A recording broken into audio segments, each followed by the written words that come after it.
Kantara chapter 1 याची कहाणी चालू झाली होती 3 वर्षापूर्वी म्हणजे 2022ला.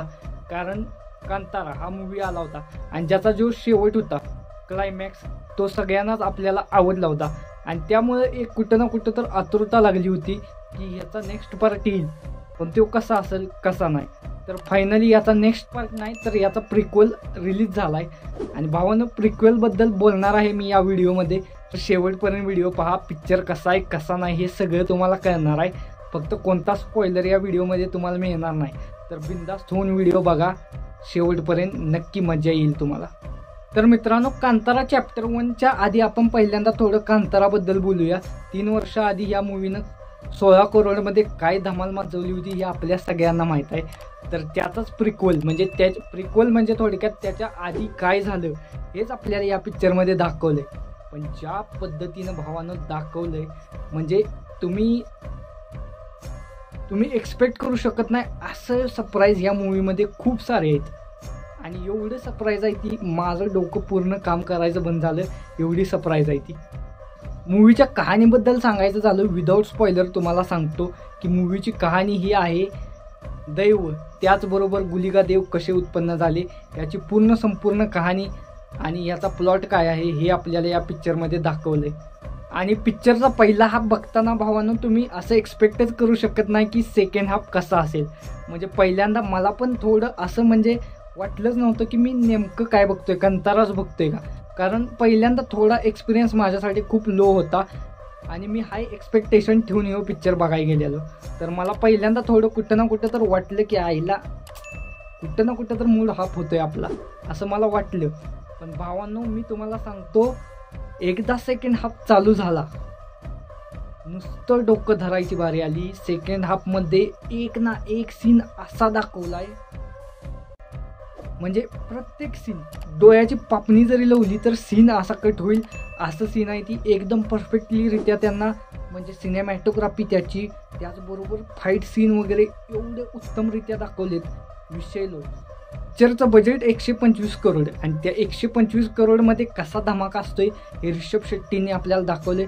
आणि ऋषभ शेट्टी ॲक्टिंगच्या बाबतीत या माणसाला तोड नाही या पिक्चरमध्ये. म्हणजे आपल्याला क्लायमॅक्स ज्या पद्धतीने दाखवला होता कांतारामध्ये त्याच्यापेक्षा खतरनाक क्लायमॅक्स भावानो या पिक्चरमध्ये तुम्हाला 100% बघायला मिळणार. मी तुम्हाला सांगणार नाही अशी सरप्राईज या मूवीमध्ये तुम्हाला 100% बघायला मिळणार आहे. शेवटला जसा पिक्चर चालतोय, पिक्चरचं 2.5 तासाचं टायमिंग आहे.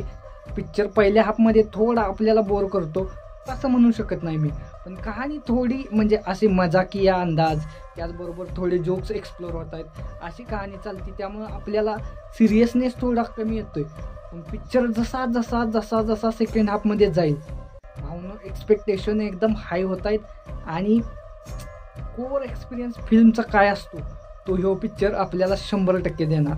स्टोरीमध्ये एक असा ट्विस्ट तुम्हाला बघायला मिळणार म्हणजे मी तुम्हाला हिंट पण देऊ शकत नाही कारण तुमचा मूड खराब व्हायला नको अशी स्टोरी. आणि भावानं ह्यो मास्टरपीस जर तुम्ही मोबाईलमध्ये नाही दुसऱ्या कुठल्या तर जुगाडू टाईपनं बघणार असला तर मी तुम्हाला सांगतो नको. कारण हा मास्टरपीस थिएटरमध्येच बघणं योग्य आहे. बद्दल थोडक्यात सांगायचं झालं तर तुम्हाला मी पहिल्यांदाच सांगितलं की कहाणीचा बेस हा आपल्याला जवळजवळ 1000 वर्षापूर्वी म्हणजे आपली पौराणिक कथा ज्या पद्धतीने आहे गुलिगा देव त्याचबरोबर पंजुर्ली देवांची तीच कहाणी दैव कसे उत्पन्न झाले हे आपल्याला पाहायला मिळतं या मूवीमध्ये. पण जे ट्विस्ट अँड टर्न्स ऋषभ शेट्टीने ज्या पद्धतीने मूवी डायरेक्ट केल्यात त्याचबरोबर ज्या पद्धतीने भावांनो सीन्स केलेत मास्टरपीस काय असतो तर ही मूवी.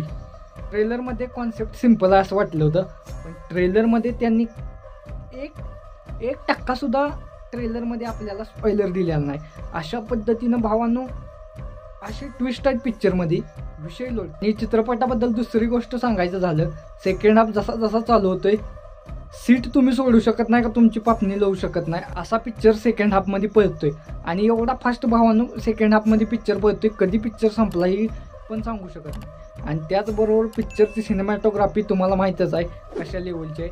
पण शेवटचा सीन भावानं असा आहे आणि त्यामध्ये असे ट्विस्ट अँड टर्न्स आहेत 100% तुमचा दिमाग एकदा हलणार आहे. तर स्पॉइलर न देता मी या पिक्चरला एका शब्दात सांगायचं म्हणलं तर ह्यो पिक्चर मास्टरपीस आहे आणि ह्यो 1000च्या गल्ल्याच्या वर जाणार ही गॅरंटी मी तुम्हाला देतो, 100% देतो. पिक्चरची स्टोरी, त्याचबरोबर पिक्चरचे जे सीन्स आहेत, त्याबरोबर सिनेमॅटोग्राफी, VFX एकदम टॉप नॉच आहे आणि फायटिंग सीन्स भावानो असं वाटतंय की आपण कुठली तर हॉलिवूडची 100% पिक्चर बघतोय. कारण ज्या पद्धतीने ऋषभ शेट्टीने या पिक्चरमध्ये आपल्याला समर्पित केले स्वतःला, एक नंबर भावानो. असा कोणता सीन नाही जिथं ऋषभ शेट्टी त्याचा जो ऑरा आहे तो घेऊन चालत नाही असं वाटत सुद्धा नाही. एवढी मस्त ॲक्टिंग ऋषभ शेट्टी यांनी केल्या. त्याचबरोबर सपोर्ट स्टाफमध्ये जेवढे ॲक्टर आहेत, क्वालिटी ॲक्टिंग काय असतं ते ह्यो पिक्चर सांगतोय. आणि कुठंच तुम्हाला असं वाटणार नाही की आईला कुठं तर बोर होतंय, आईला हे चुकतंय किंवा कुठं तर बोर होतंय. अजिबात असा एक्सपिरियन्स तुम्हाला या 2.5 ते पावणे 3 तासाच्या पिक्चरमध्ये कुठंच दिसणार नाही. एकत्रित पिक्चरबद्दल सांगायचं झालं तर पिक्चरबद्दल पॉझिटिव्ह गोष्टी सांगायच्या झाल्या तर पिक्चरची स्टोरी, त्याचबरोबर पिक्चरमध्ये जसे पंचलाईन आहेत, म्हणजे जिथे तुम्हाला कॉमेडी पाहिजे तिथं कॉमेडी पण आहे आणि जिथं तुम्हाला सस्पेन्स पाहिजे तिथं सस्पेन्स पण. म्हणजे स्टोरी जबरदस्त आहे, त्याबरोबर त्यांनी सस्पेन्स पण तसा बांधून ठेवला आहे. आणि तिसरी गोष्ट म्हणायची म्हणलं तर ऋषभ शेट्टीची ॲक्टिंग. भावांनो, एकट्यानं हा पिक्चर पूर्ण खाऊन टाकला आहे अशी भावांनो ऋषभ शेट्टीची ॲक्टिंग आहे. त्याचबरोबर ऋषभ शेट्टीचे जे फाईट सीन आहेत ते या पिक्चरमध्ये त्यांनी कोणती बॉडी डबिंग न करता स्वतःहून या मूवीचे फाईट सीन केलेले आहे. त्यामुळे एकदम नॅचरल ॲक्टिंग कशी असते त्याचं उदाहरण म्हणजे ऋषभ शेट्टी. आणि मूवीच्या निगेटिव्ह गोष्टींबद्दल सांगायचं झालं तर निगेटिव्ह गोष्ट एकच आहे की आपलं डोकंही हँग करते.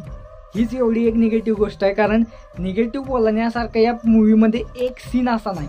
तुम्ही पिक्चर बघून या आणि मग मला सांगा की निगेटिव्ह यामध्ये आहे. 100% तुम्हाला देतो मी, एक सुद्धा निगेटिव्ह गोष्ट घावणार नाही असा पिक्चर आहे. तर भावांनो, मी ज्या पद्धतीनं गेलो होतो पिक्चर बघाय, जे एक्सपेक्टेशन ठेवून गेलेलो ती माझी पूर्णपणे फुलफिल झाली. आणि मी 100% गॅरंटीनं सांगतो, ह्यो दुसऱ्यांदा नाही तिसऱ्यांदा मी पिक्चर 100% थिएटरमध्ये बघायला जाणार. असा हार्डकोर जो एक्सपिरियन्स असतो तो ह्यो पिक्चर आपल्याला 100% देते.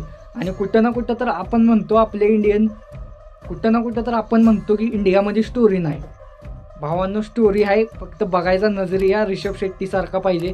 100% पिक्चर आग लावू शकतो हे ऋषभ शेट्टीने दाखवून दिलंय. आणि पहिल्याच दिवशी एवढा मोठा बॉक्स ऑफिस गल्ला पार करणं ही चेष्टा नाही. आणि त्याचबरोबर ह्यो पिक्चर असाच पुढं पण आपली जी दमदार म्हणजे कहाणी आहे त्याच्या जोरावर अजून पैसे कमवणार, ह्यात काही वादच नाही. तर माझं वर्डित सांगायचं झालं तरी या पिक्चरला माझ्याकडून 4.5 स्टार भावांनो. आणि हा पिक्चर तुम्ही जर बघणार असाल तर मी गॅरंटी देऊन सांगतो, थिएटरमध्ये जाऊन बघा, तुमचा 1ही रुपया वाया जाणार नाही याची गॅरंटी मी घेतो.